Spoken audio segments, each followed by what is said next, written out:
Check-up no rádio, hoje recebendo o médico geriatra Dr. Belísio Neto. Dr. Belísio, seja bem-vindo aqui ao nosso Panorama 95, bom dia. Bom dia, Marcos, bom dia, Geraldinho, bom dia a todos aqueles que nos ouvem, nos assistem. Prazer mais uma vez estar por aqui falando sobre saúde na terceira idade. E o nosso tema de hoje, envelhecimento saudável e o diabetes. E aí? É possível, sim. A gente tem que entender que doenças crônicas elas podem ser controladas, elas podem ser mantidas sem desfechos negativos, sem complicações. Então, a gente envelhecer não necessariamente significa dizer que a gente vai ter má qualidade de saúde. É bem verdade que algumas doenças elas são mais prevalentes na terceira idade e o diabetes é uma delas. Pra você ter ideia, a cada 5 idosos, um é diabético. Então, 1 em cada 5 pessoas acima de 65 anos são pessoas que têm níveis de açúcar no sangue aumentados. E esses níveis de açúcar no sangue, eles trazem consigo alguns problemas.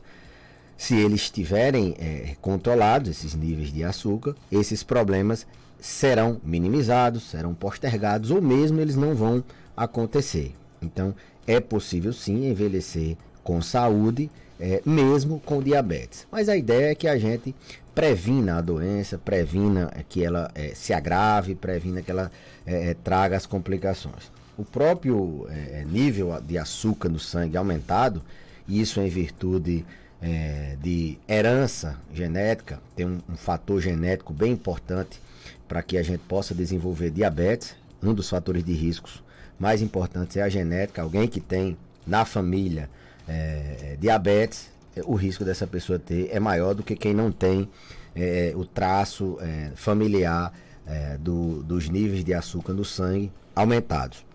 Isso faz com que os ouvintes nessa faixa etária de 40, 50 anos comecem a se preocupar, comecem a terem mais cuidados com os níveis elevados de açúcar no sangue. Essa preocupação deve seguir no sentido de controlar o que pode gerar o diabetes, já que ele já tem um fator de risco, que é a genética. Lembrando que também as pessoas que não têm fator de risco, elas podem sim desenvolver diabetes. À medida que a gente envelhece, alterações no nosso organismo, nos nossos sistemas, podem predispor a isso. A gente envelhece, eu sempre digo, não só o cabelo fica branco, não só as rugas aparecem, mas todos os órgãos eles envelhecem, inclusive o pâncreas, que é o órgão responsável pela produção da insulina, que é o hormônio que pega o açúcar do sangue e coloca para dentro da célula, ou seja, é o hormônio que controla a diabetes no organismo. A gente produz isso naturalmente. Então, à medida que esse pâncreas envelhece, a capacidade dele de produzir a insulina pode diminuir, ele vai envelhecendo também, principalmente nas pessoas que somam fatores de risco, que são obesidade, né? Sobrepeso, obesidade. As pessoas que estão acima do peso, elas têm um risco muito maior de evoluírem com diabetes. Então, controlar o peso é um cuidado para que você possa envelhecer com saúde, mesmo tendo um risco maior de desenvolver o diabetes. Então, ter o peso, ter esse cuidado de não aumentar de peso. Então, sobrepeso, obesidade. Controle das taxas é importante, porque os níveis de colesterol, de triglicéridos aumentados, eles aumentam o risco da pessoa ter diabetes também.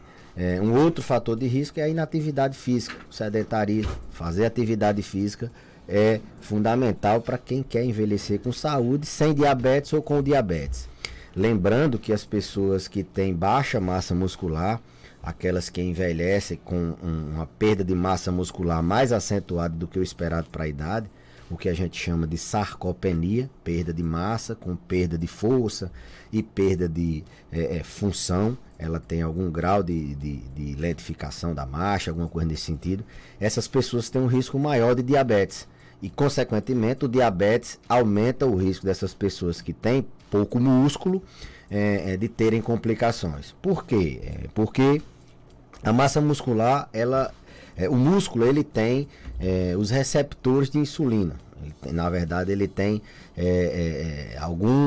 os mecanismos que ativam a ação da insulina, esse hormônio produzido pelo pâncreas, os músculos é onde tem, eu diria, o ativador do hormônio que pega o açúcar e tira do sangue e coloca dentro da célula. Então, se você envelhece com pouco músculo, você vai ter pouca forma de ativar essa insulina. Então, o nível de açúcar no sangue tende a aumentar. Então, um fator de risco é a sarcopenia. Ela aumenta o risco em 3 vezes da pessoa ter diabetes. Então, fazer atividade física não só para controlar os níveis de açúcar e evitar de ter diabetes, mas para controlar também a sarcopenia. Então, a dieta também é muito importante, dietas ricas em carboidratos, doces, massas, isso traz muito risco, aumenta o risco não só do diabetes, mas de outras doenças. Então, envelhecer de forma saudável com diabetes é possível sim, desde que você previna que essa doença. Tem muitas pessoas que elas têm a doença, mas controla só com mecanismos não medicamentosos.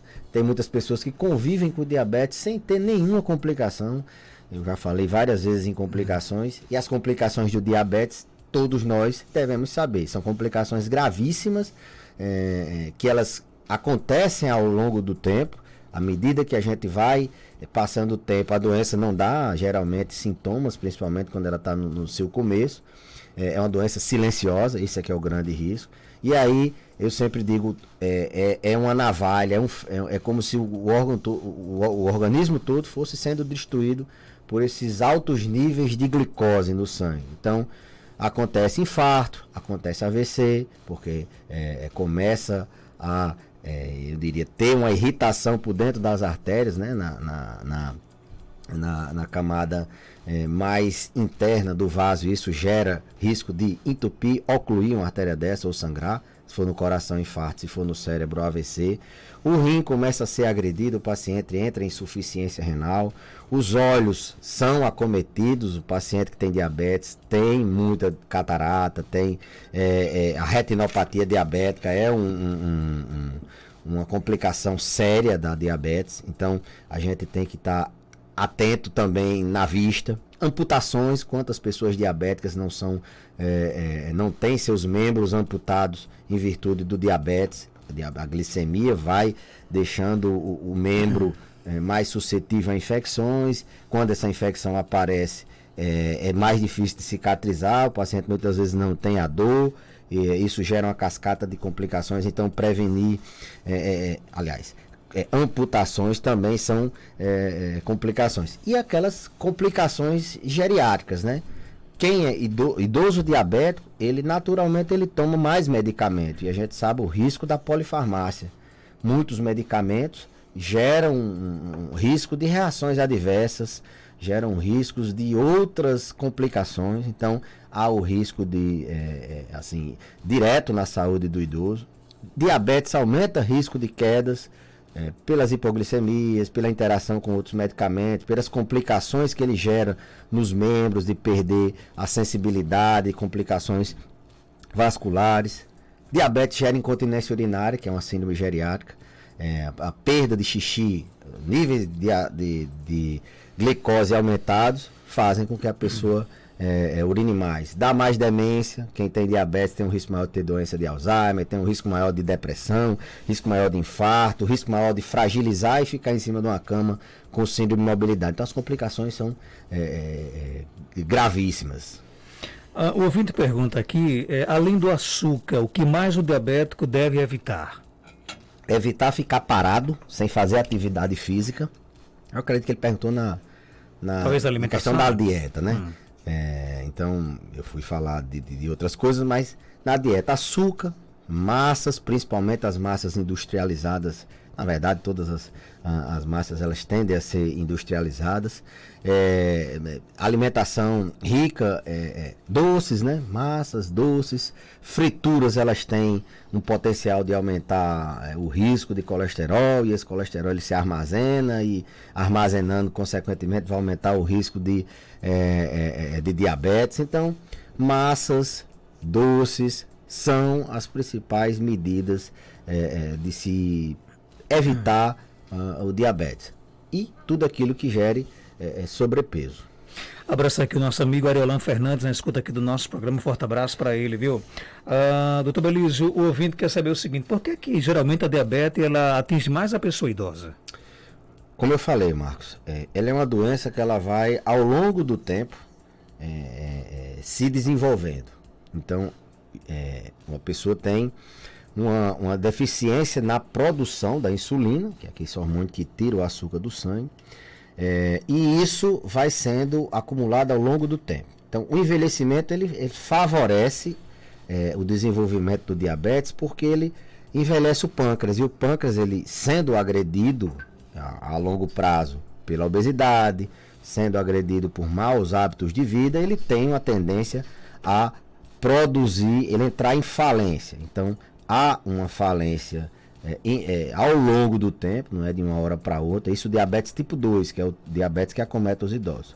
Diabetes tipo 1, o paciente já nasce com um mecanismo de não produção de insulina. Então, diabetes tipo 2 acomete mais os idosos, porque os órgãos que atuam no mecanismo de controle da glicose vão envelhecendo. Por exemplo, o fígado. O fígado ele produz uma insulina pós-prandial. Então, quando a gente se alimenta, esse fígado aumenta essa insulina e a gente não tem um nível de açúcar tão alto logo depois da refeição. O paciente idoso, ele não aumenta essa produção hepática de insulina quando a gente come. Então, é muito mais comum o paciente idoso ter um nível de glicose após a refeição maior do que o adulto jovem. Às vezes a gente até não consegue fazer o diagnóstico simplesmente pela glicemia de jejum. A gente faz o diagnóstico pela hemoglobina glicada, que é um exame que mede nos 3 últimos meses como variou essa glicemia. A gente faz esse diagnóstico porque o idoso ele controla o jejum, mas depois da refeição ele tem uma deficiência de controle nessa açúcar depois da refeição. Então, nesse açúcar no sangue depois da refeição. Então, o envelhecimento ele favorece o aparecimento de diabetes. Então, se você tem uma predisposição, se você acumula fatores de risco ao longo da sua vida, o envelhecimento ele vai ser só o gatilho que vai acionar, sendo acionado, ele vai colocar você numa faixa de doença.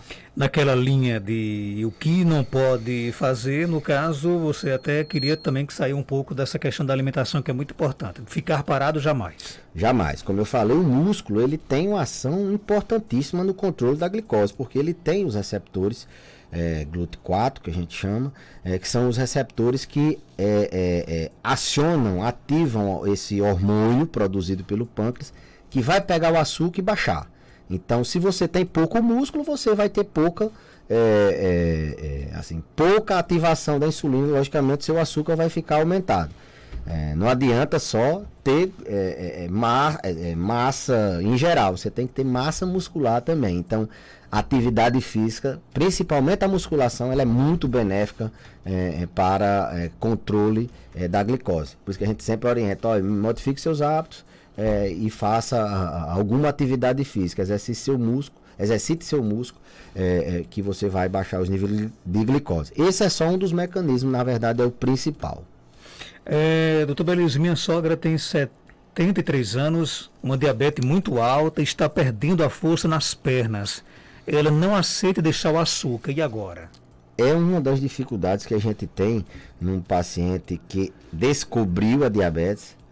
Na verdade, ele foi diagnosticado com diabetes em fases já de envelhecimento maior, né? Os muito idosos, acima de 80 anos, eles têm uma dificuldade maior de controle dietético. E a gente tem que ter muita parcimônia, né? A gente tem que ter muito cuidado nesse controle. Primeiro porque se ele se frustrar, ele realmente não vai aderir à medicação. Então você tem que... Depois, porque o idoso ele tem um risco maior de desnutrir. E às vezes a dieta, a orientação alimentar que a gente faz, logicamente a melhor orientação é feita pelo profissional, pelo nutricionista, ela pode ser entendida de uma forma diferente e o paciente entender que é para ele entrar numa dieta muito restritiva. Então, nesses casos, a gente tem que a arte do convencimento e mostrando os riscos que o diabetes, exemplos de outras pessoas que amputaram a perna, que tiveram AVC, que fazem diálise. Então, é o convencimento, às vezes, pelos exemplos que pessoas na mesma faixa etária podem estar sofrendo. E aos pouquinhos ir diminuindo, na própria feira vai diminuindo assim, a alimentação.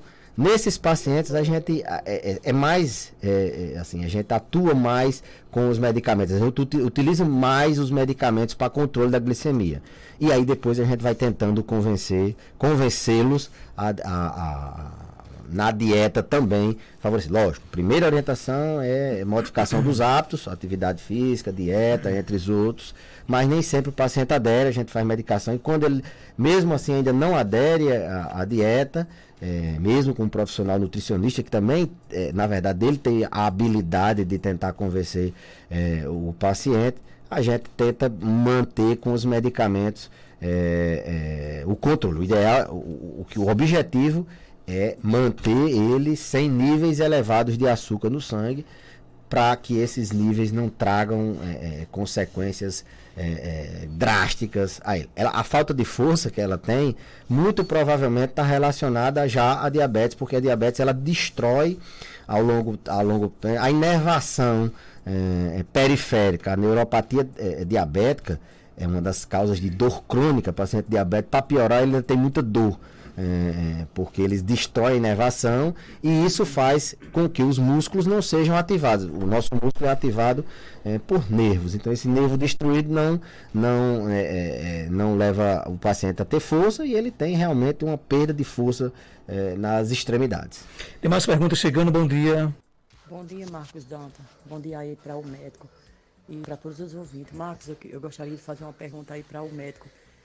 Que eu fiz meus exames de sangue, a única taxa que deu alta foi a triglicérides, sabe? Deu 398. Eu gostaria de saber do médico se eu devo caminhar, o que é que eu devo fazer, porque as outras taxas deu ótimo, sabe? A glicose minha deu 60 e o colesterol deu 100 e pouco. Só o que deu alta foi o triglicérides. Eu gostaria de saber do médico o que é que eu poderia fazer. Sim, Marcos, eu esqueci de falar também, nesse áudio que eu mandei agora, que eu sou hipertensa e estou com a triglicérides alta. E aí, doutor Belísio? Um bom exemplo de que paciente idoso que tem diabetes, ou aquela pessoa que está envelhecendo e tem diabetes, ele não só é a diabetes, não. Ele é o paciente que tem a diabetes, ele também tem a hipertensão, ele também tem outras patologias que são consequências ou não do diabetes, mas que elas podem uma se juntar com a outra e piorar os efeitos de cada uma. Por exemplo, diabetes e hipertensão são duas doenças que, quando juntas no mesmo paciente, elas aumentam em muito todos os riscos da doença, das duas doenças, né? As duas juntas dão muito mais infarto, dão muito mais AVC, dão muito mais complicações renais quando elas juntas do que elas isoladas. Então, lembrar disso, o idoso diabético, ele não só tem o diabetes, ele tem a depressão, ele tem as quedas, ele tem a demência, ele tem a questão dos outros cuidados que ele deve ter. Com relação à taxa de triglicérides, a gente, no paciente hipertenso, no paciente que tem risco de ter diabetes, ou que ele é diabético, a gente tem um controle individualizado, né? Ela tem só a taxa de triglicérides. Triglicérides é uma taxa relacionada ao consumo de massas, ou a uma genética favorável à hipertrigliceridemia. Sua complicação mais temida é a pancreatite. Quando está a níveis acima de 500, a gente obrigatoriamente tem que tratar em qualquer cenário. Abaixo disso, a gente tem que selecionar alguns casos para tratar com o medicamento. O que ela tem que fazer é diminuir o consumo de massas e iniciar atividade física, não só por isso. Qualquer pessoa que queira envelhecer com saúde, envelhecer bem, tem que fazer alguma atividade física não só para controlar as taxas, mas para ter saúde mental, para ter saúde cardíaca, para ter saúde e para envelhecer de forma mais saudável. Então, atividade física, controle do consumo de massas é uma boa saída para essa paciente. Tem mais perguntas? Bom dia, Marcos. Pergunta o doutor aí se quem tem diabetes, na hora do almoço, comer um pedacinho de rapadura, se tem algum problema. E aí, doutor Elísio? Qual é o problema do diabetes? É açúcar no sangue. Rapadura é o quê? Açúcar. Então, não existe... Não tem mistério, Não, né? não tem mistério. Não tem mistério essa história. Não, eu vou comer um açúcar, não sei o quê. Vou comer só uma rapadura. Tem que modificar o hábito, certo? Rapadura e diabetes são duas coisas que não combinam. Não estou querendo ser intratante com o paciente, não. Não. Esqueça isso. Vá tentando diminuir, porque açúcar, doce, rapadura são alimentos que vão contra a diabetes. Se você é diabético, a primeira recomendação é você evitar açúcar, doce. Rapadura é doce. Depois do almoço. E outra coisa, depois do almoço, depois de uma refeição, quando a gente tem essa avidez por doce, isso é a insulina agindo. Então a gente muito provavelmente já está tendo algum grau de intolerância à glicose. Então fiquem atentos, é um sinal indireto de que quando você tem essa avidez, essa vontade de comer doce após o almoço, você pode estar tendo já um sinal de que seu açúcar está... você está produzindo muita insulina e necessitando de comer esse doce. É um sinal indireto de que você pode estar tendo intolerância à glicose. Então, atentar bem. Rapadura não, isso é uma pergunta. Rapadura é doce, mas não é aquele negócio? Rapadura é doce, mas não é mole. Rapadura não é remédio, não é solução para diabetes. Nem nenhum tipo de açúcar. Não, tem um açúcar, não sei o que. É diabético, então evita açúcar. É adoçante ou sem nada. É um pouco radical, mas é a verdade. Ok, doutor Elísio, obrigado pela sua participação. Que espetáculo aí no fim de semana, hein? 4-0. Rapaz, né? A gente está começando a sonhar, né? É o Messiel, né? Messichael. Messichael. Uma mistura de Messi com Michael, e já estão colocando uma foto dele meio que de Cristiano Ronaldo. Eu já acho que é uma mistura que é demais. Demais, Renaldinho? Rapaz. Igual açúcar. Mas estamos aí, né, com nosso time se recuperando. De forma humilde. Eu acho que o Palmeiras é o favorito. Vem embalado. Favorito, né? Vem um técnico muito estrategista. O time tá com tudo. E daqui a dia 27, né? Dia 27. Um dia antes do meu aniversário, eu espero que traga esse time. Obrigado pela sua participação, doutor Elísio. Eu que agradeço, Marcos. São 7h52. Volto já com mais informações.